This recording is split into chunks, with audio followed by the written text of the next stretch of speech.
Assalamu alaikum wa rahmatullahi wa barakatuhu.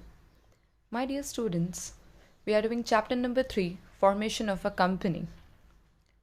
In the previous lecture, we did promotion stage, that is one of the most important stages in the formation of the company.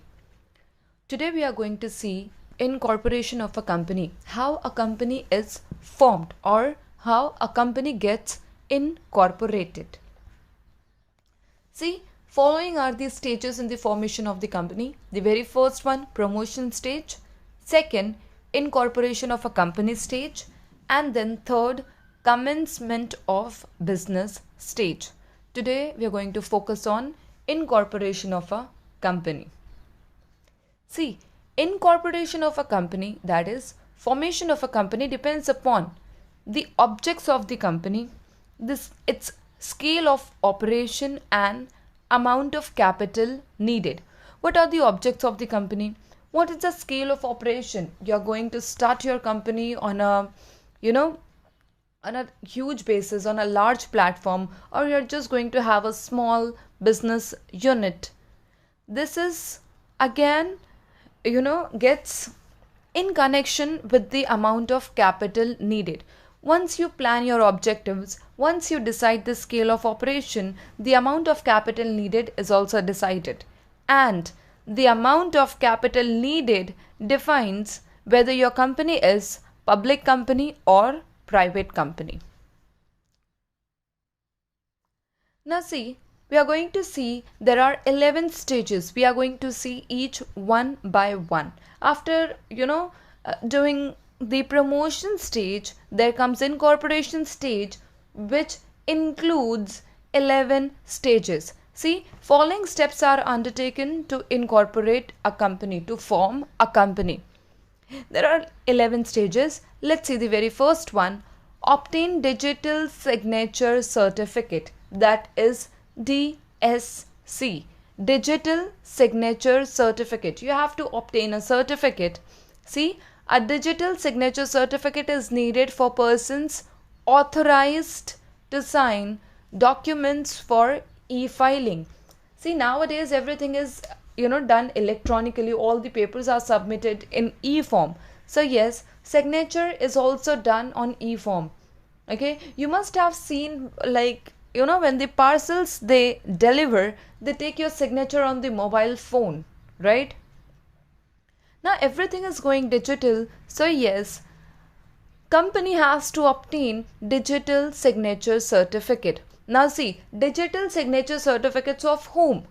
Promoters and the proposed first directors. I repeat, promoters and the suggested first directors. Proposed first director means suggested first directors will apply for digital signature certificate to the certified authority who has got the power to authorize these digital signature certificates. Now see here, what is actually digital signature? It's a signature of a person in digital electronic form. It is used to sign on e-documents. Electronic documents, the signature is needed, which is to be obtained by promoters and the suggested first directors. The second step involved in this is register DSC in the name of director with MCA. MCA stands for Ministry of Corporate Affairs. Now what is Ministry of Corporate Affairs? First of all, see this. Ministry of Corporate Affairs administers the Companies Act 2013. Look after the Companies Act 2013, or I can say take care of the Companies Act 2013. Now, after obtaining the digital signature certificate in the name of the promoter or the suggested first director, the digital signature certificate has to be registered with the MCA. Now, Ministry of Corporate Affairs, who looks after and sees everything in the Companies Act 2013, the signatures should be registered with MCA, the authority, and this authority maintain details of all the directors, like the details are DIN, personal details, etc. DIN stands for director's identification number. Their personal details, address, and their age, everything is maintained with the MCA, Ministry of Corporate Affairs. After completing this, company has to obtain director identification number, DIN. That is one particular unique number given to the director. See, the proposed first directors of the proposed company who do not have DIN have to apply for DIN in electronic form at the time of incorporation. If I am already a practicing director of any of the other company, I will be having my DIN number. Okay, but if I'm new to this company, I have to apply for my director identification number. A person to be appointed as a director must have a DIN. It's a compulsion for a director to have a DIN in MCA. Okay, Ministry of Corporate Affairs. That is nothing like a unique number given to a director. Okay. Now, apply for reservation of name. Now, promotion is done. You are, getting your e-signature. You are getting the DIN number. Everything is done. Everything is falling in place while working. So, yes, there comes time for reservation of the name. What name you want to give to that particular company. See, the promoters have to get the proposed name of the company approved by the Central Registration Center, CRC. I repeat, Central Registration Center, by filing form RUN, that is Reserve Unique Name, along with the prescribed fees through MCA portal. Portal means a site. Okay, it's an online site where you are supposed to register your name. Okay, you have to reserve that name. You first of all give the names, and then Central Registration Center sees whether the name is already given to any other company or not. If not, that name would be given to your company. Promoters may suggest more than one name in the order of their preference. First you want this. Okay, if this is selected, then comes the second name. So likewise, you can give one or more name to the Central Registration Center. Okay, after verifying its database, after checking whether the name is reserved or not, CRC, that is Central Registration Center, will give its approval for the proposed name and reserve the name. See, Central Registration Center, it is an authority which provides speedy incorporation related services, especially in reservation of suggested proposed name of a company, including DSC, Digital Signature Certificate. Okay. After this comes finalized memorandum of association and articles of association. After getting the name, you have to finalize the memorandum of association, because in memorandum of association, as we have already seen in chapter number 4, you have got the first clause, name clause, right? So to finalize the memorandum of association, it's very important for a company to reserve a name. After reservation, you can finalize your memorandum of association, and in that you can complete your first clause, that is name clause.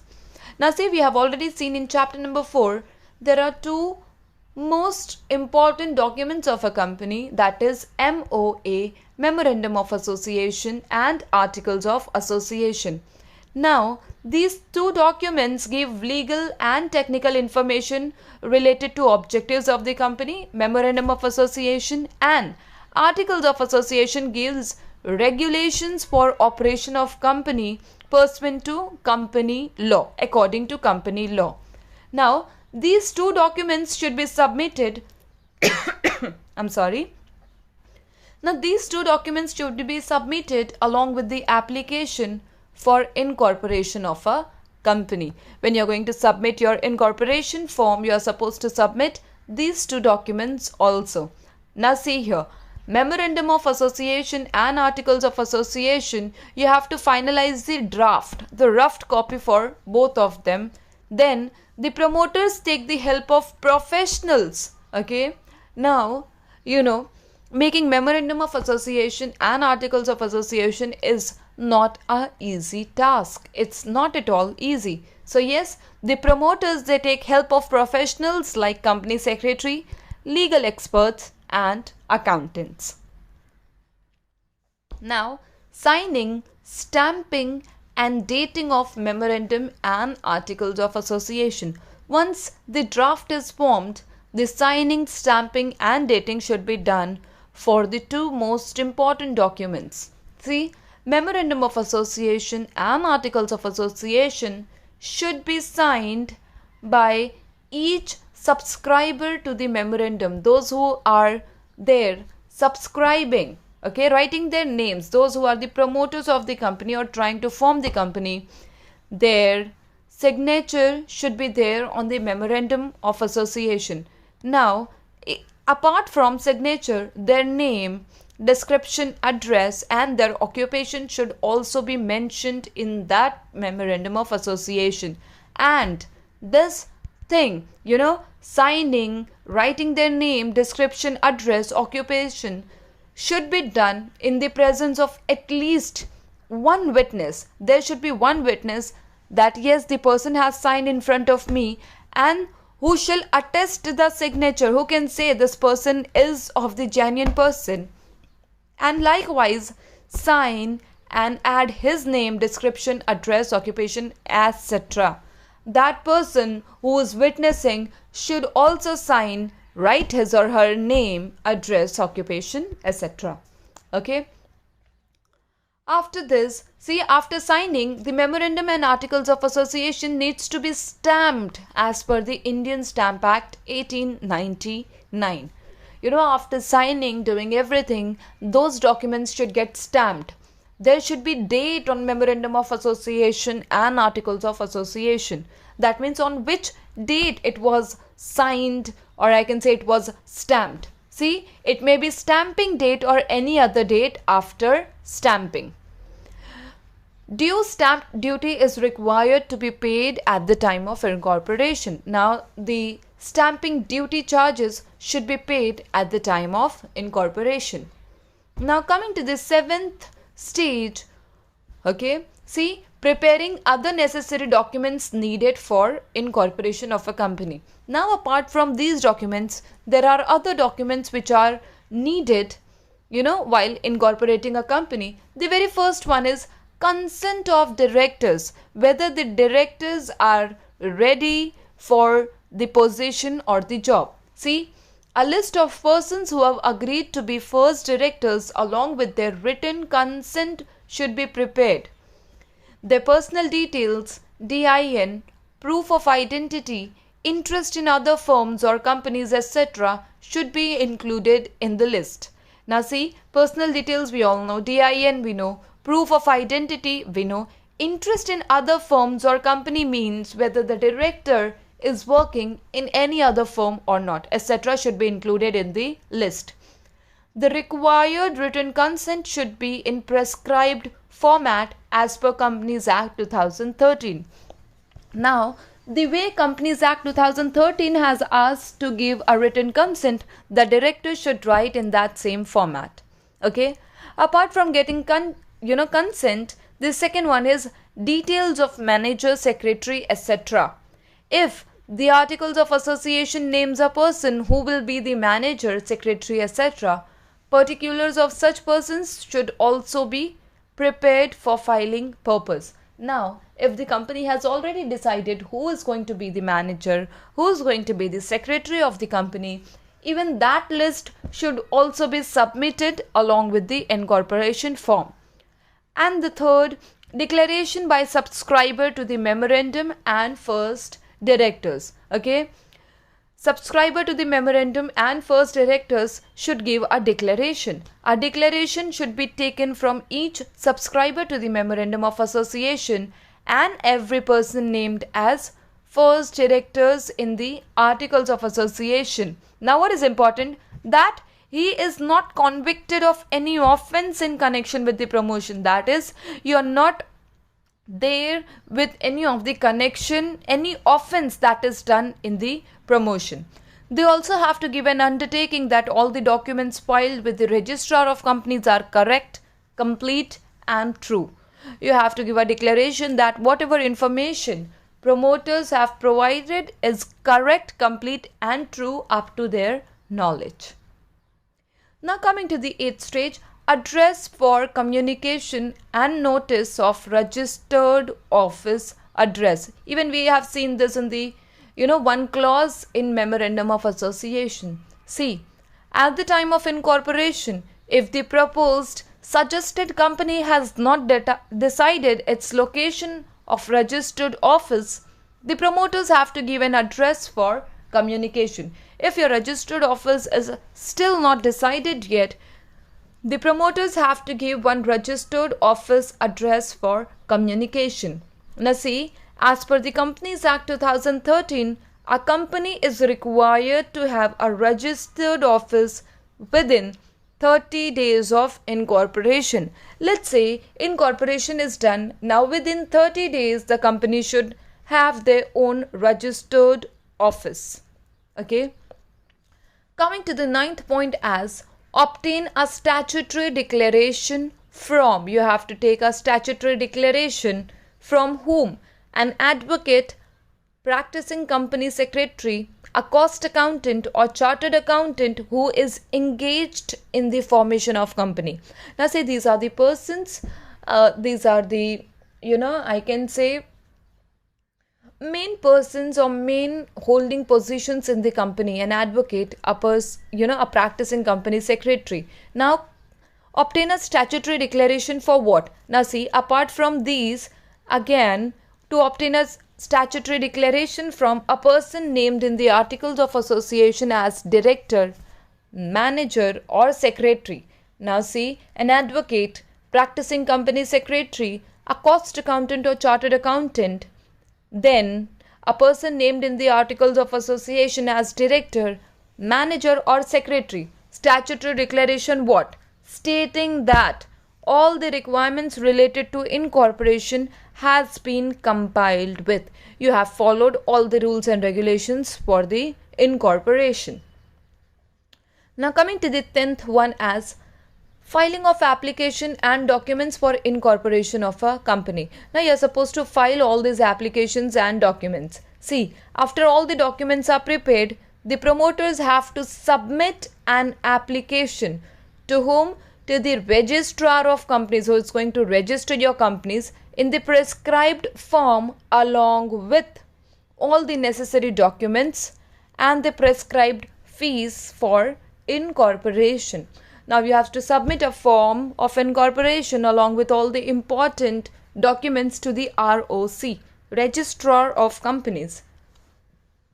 Now see, along with the form, E-Memorandum of Association, E-Articles of Association and the prescribed fees and other documents necessary for incorporation of a company are to be submitted electronically. Now you have to submit it in paper form and in electronic form as well. Now see, obtaining certificate of incorporation, the last stage of incorporation. Once you submit all the documents, necessary form, you pay the fees, what you get is certificate of incorporation. See, after verifying all the documents, after checking all the documents and information submitted to it is proper. If it's proper, everything is correct, the registrar of companies will enter the name of the company in the register of companies and certifies under his hand that the company is incorporated, the company is formed. Registrar issues the certificate of incorporation in the prescribed form. Now see, what are the contents of certificate of incorporation? If you receive an incorporation certificate, what all things would be written? The name of the company, date of issue of certificate of incorporation, CIN number. CIN number stands for corporate identification number. Likewise, the director gets their DIN number, director's identification number. Same way, even the company gets number, and that is CIN number. Then you have got its PAN and TAN of the company, signature of registrar with date and his seal. Now see, what are the importance of certificate of incorporation? Certificate of incorporation is like the birth certificate of the company, as the company comes into existence from the date mentioned in the certificate. See, this is the most, I would say, important point through your objectives point of view, that certificate of incorporation is also known as birth certificate of the company. Now see, second, the company now becomes a legal person distinct from its members. Now the company gets the name. So now it's a distinct person. Company becomes a body corporate, okay, a working body having perpetual succession. Perpetual succession means continuation from the dates of its incorporation. And the fourth one, the company can sue and can be sued upon others in its own name.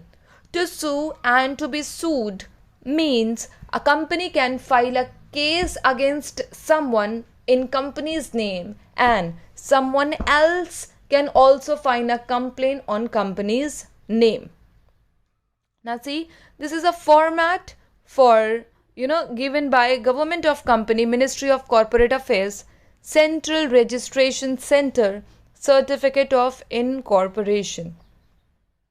See, this is a rough performer for the same.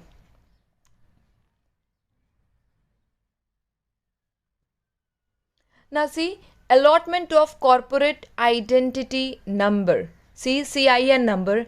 At the time of issuing certificate of incorporation, the ROC also allots, gives a CIN to the company, which it is its unique identity number. See, CIN is a 21-digit alphanumeric code. I repeat, CIN is 21-digit alphanumeric code, and it is to be quoted in every form and correspondence that the company uses. If company writes any of the letters, or company submits any other documents to the government or to any of the officials, CIN number should be there on that paper.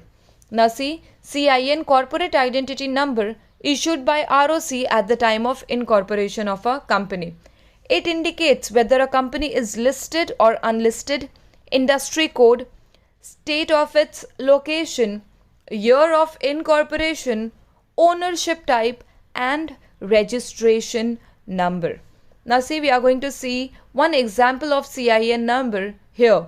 See how to read and understand CIN of a company. Tata Steels Limited CIN is L. L stands for limited, or U stands for unlisted company. Now 27100 stands for industry code. MH stands for state code, Maharashtra. Then 1907 stands for the year of incorporation. Then you have got PLC, the type of company, public limited company. And then the last one, 000260, is ROC's company registration number. This is how it comes up with 21 digits alphanumeric code. With this, we come to an end for your stages of incorporation. That's all for today, class. Thank you.